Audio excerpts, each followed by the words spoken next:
গত 3 মাস আগে ছিনিয়ে নিয়ে গেছে। কোনো কিছু খাওয়াইছে তাকে বিভিন্ন ধরনের মেডিসিন খাওয়া অজ্ঞান কইরা তার অটোটা নিয়ে গেছে। তো সেই সাব্বিরই গতকাল 2500 পায়রা চত্বরে ওই চোর চক্রের একজন সদস্যকে দেখেছে এবং চিনে ফেলেছে। নিতে গিয়ে তারা মানুষকে হত্যা করতেও বিন্দু পরিমাণ কুণ্ঠাবোধ করে না। এই হলো আমাদের বর্তমানে বাংলাদেশের অবস্থা। সম্মানিত ভিউয়ার্স, আজকে একটি ব্যতিক্রম ধর্মী ভিডিও নিয়ে আসছি। ভিডিওটা হলো একটা অটো সম্পর্কে। একটা অটো মানে একটা সংসারের অনেক কিছু। যার অটো নিয়ে যায় সেই জানে একটা অটো নিয়ে গেলে তার কেমন লাগে। অনেকে কিস্তি উঠায় বিভিন্ন মানুষের কাছ থেকে ধার ধারণা করে একটা অটো কিনে।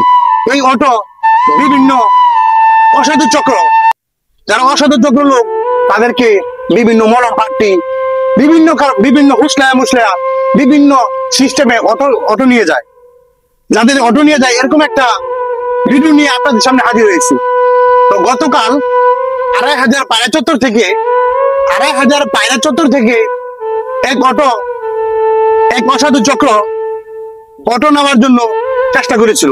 তো এরকম এক ভুক্তভোগী এক ভাইয়ের কাছ থেকে বিস্তারিত তথ্যটা জানবো, কিভাবে অটোটা নিছে এবং কিভাবে চোরকে ধরা হয়েছে। তো ভাইজান, গতকাল 2500 পায়রা চত্বর কি ঘটনা ঘটেছে একটু বলেন তো। আমার স্বাস্থ্য ভাই আমার বাতিজা অটোটা নিছে ওরা 2-3 মাস হয়। অটোটা কিভাবে নিল? অটোটা নিছে আপনার কিছু খাওয়ায়া, পানি টানি খাওয়ায়া, নানা টান খাওয়ায়া, ওরা অজ্ঞান করে অটোটা নিছে, বুঝছেন। এখন যে গতকাল যে অটো চোরটা ধরছে কিভাবে ধরলো? এই পায়রা চক্কর থেকে ফলো করছে। আপনার যে বাতিজা, ওর নাম কি? সাব্বির বাড়ি হলো নরসিংদী থানার চৌগরিয়া, কাঠালিয়া ইউনিয়ন চৌগরিয়া। এই সাব্বির ছেলেটার বয়স কত? 26 বছরের সাব্বির। তার থেকে অভিনব কায়দায় তার থেকে অটোটা ধরছে আর কি। তার সাথে আবার 2টা বউ ছিল লগে, এক লগে বউ গেছে পালিয়ে। দেখেন কি অভিনব কায়দায় চুরি করে। যে লোকটা চুরি করছে তার সাথে মহিলা সদস্য ছিল। তো দেখেন বর্তমানে বাংলাদেশের এই অবস্থা। এই অবস্থার কারণে একটা লোক একটা অটো কিনে কিস্তি উড়ায়। এই যে আপনার একটা অটো নিয়ে যায়, অটো নিয়ে যাওয়ার পরে কি হয়, কিভাবে কিস্তি দেয়, কিভাবে তার সংসার চলে। একজন ফ্যামিলিতে তার ছেলে মেয়ে থাকে, বৃদ্ধ বাবা মা থাকে, বৃদ্ধ বাবা মার ওষুধপত্র খরচ, পোলাপানের লেখাপড়ার খরচ, নিজের সংসার কিস্তি দিবে না অটো ঋণ পরিশোধ করবে। এভাবে আমাদের বাংলাদেশ থেকে অহরহ অটো চুরি হচ্ছে। তো গতকাল যে সাব্বির যে অটোটা মানে অটো চোরকে কিভাবে চিনলো? আগে চিনে লাগছে, মানে আগে দেখছে, মানে তার খেয়াল আছে চিনছে, এই কারণে ধরছে আর কি। এটা আসলে এতদিন পরে ধরছে, ধরা পরে আনছে। শিকারে চোরা শিকারে নিচে শিকারে। কোন জায়গা থেকে নিছে? এটা নিচে ওই আপনার ইয়ার থেকে, এই বস্তল অনেক দূরে গাউসিয়া গোড়াকান্দা 2500 থেকে টাকা লোক দেখিয়ে, মানে যেমন একটা অটোওয়ালাকে 50 টাকা 100 টাকা ভাড়া বেশি দিয়ে তাকে নিয়ে যায় এবং তারা কি করে এভাবে একটা পরিবারকে নিঃস্ব করে দেয়। তো চাচি, আপনি যে বলেছিলেন যে আপনার বাড়ি কোথায়? আমার বাড়ি আব্দুল্লাহ কান্দি। ওনার বাড়ি হলো আব্দুল্লাহ কান্দি, মাধবদী, নরসিংদী থানা। আপনার কি কোন আত্মীয়র কাছ থেকে কি? আমার নিজের ভাইপুত। ওনার ভাইপুত থেকে, ওনার ভাইয়ের ছেলে থেকে এভাবে অটো কিভাবে নিয়েছে? অটোটা নিচে মাধবদী ময়লাটি আছে না, মাধবদী ফায়ার সার্ভিস। বাজারের মাথাটাতে অটোটা বয় তুই কি জানি কইরা কয় ওই দেখেন তো হেবি চাইতে পারে চাবিটা লইয়া সুন্দর লইয়া গেছে। অটোটা আসলে কিভাবে নেয় সম্মানিত দর্শক, অটোটা নেওয়ার বিভিন্ন কায়দা আছে। অটোটা অনেকে নেয় মারামারি কইরা মাইরা, এবং অনেকে নেয় মানে এই চক্র কিভাবে বিভিন্ন পদ্ধতিতে নেয়। অনেকে যেমন পুলিশের ভয় দেখায় যে হারা ডিবির লোক, এই লোক সেই লোক, এভাবে নেয়। আবার অনেকে নেয় বিভিন্ন সাথে মানে অটোওয়ালার সাথে এরকম একটা ভাব ধরে, এরকম একটা মহাব্বত কইরা অটোটা মিল দিয়া করে বিভিন্ন 7 আপ খাওয়ায়, অথবা বিস্কুট খাওয়ায়, চা খাওয়ায়, কইয়া তো জোর করে খাওয়ায় তো লয়ে যায়।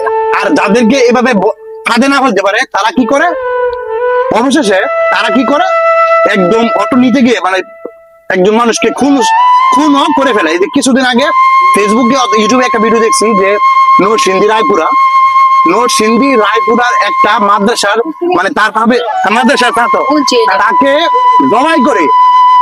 জবাই করে অটোটা নিয়ে গেছে। তো দেখেন আমাদের দেশের বর্তমানে এই হলো অবস্থা।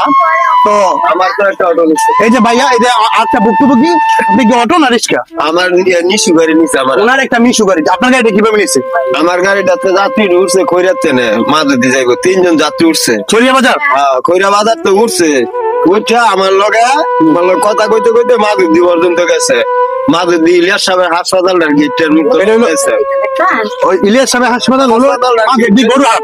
গরুহাট ইলিয়াস সাহেবের হাসপাতালটার গেটটা দিলাম গেছে। কথা কইতে কইতে তখন 3 জন লোকের 2 জন লোক নাইমা গেছিল না, আর একজন লোক এই দাড়িওয়ালা ছিল। এই লোকটা আমি দেখলে অবশ্যই চিনবো। 3টা লোক আমার চক্ষু বাসায় রাখছি। ধর আমার এই যে কান্দ আছে না, ডাইন কান্দ এইভাবে ধরছে ওরা হাতটার মাঝে আমি এইভাবে চাইছি।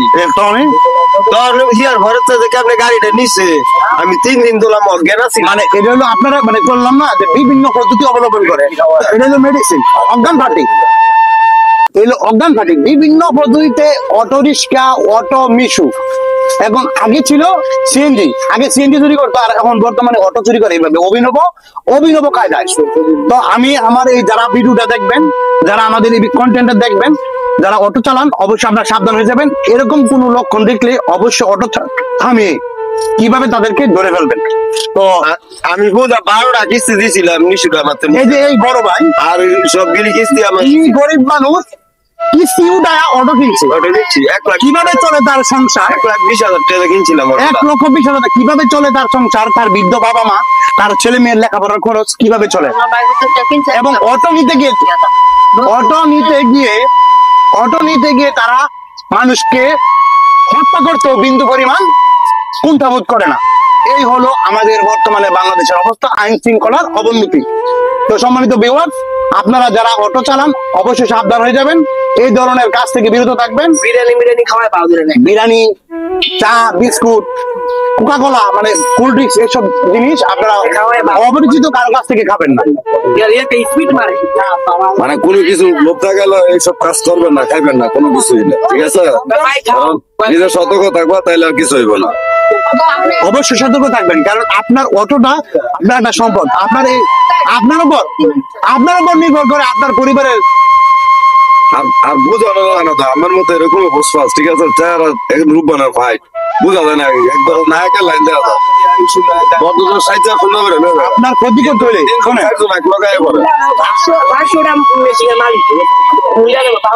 আপনার ক্ষতি করতে হইলে অবশ্যই আপনার ফ্যাটের ভিতরে যাইতে হইব। তো প্রথমে উঠতে হই এরা বিভিন্ন কায়দা।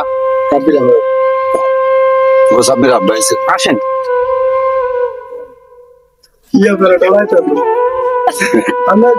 আসলে মানে অনেক বিরক্ত হয়ে, কারণ 3 জন 4 জন এক লগে উড়ে। তো সম্মানিত ভিউয়ার, আপনারা সবাই সাবধান হয়ে যাবেন এই ধরনের কাজ থেকে, যাতে আপনাদেরকে প্রতারণার ফাঁদে না হইতে পারে। সবাই সাবধান হয়ে যাবেন। ধন্যবাদ।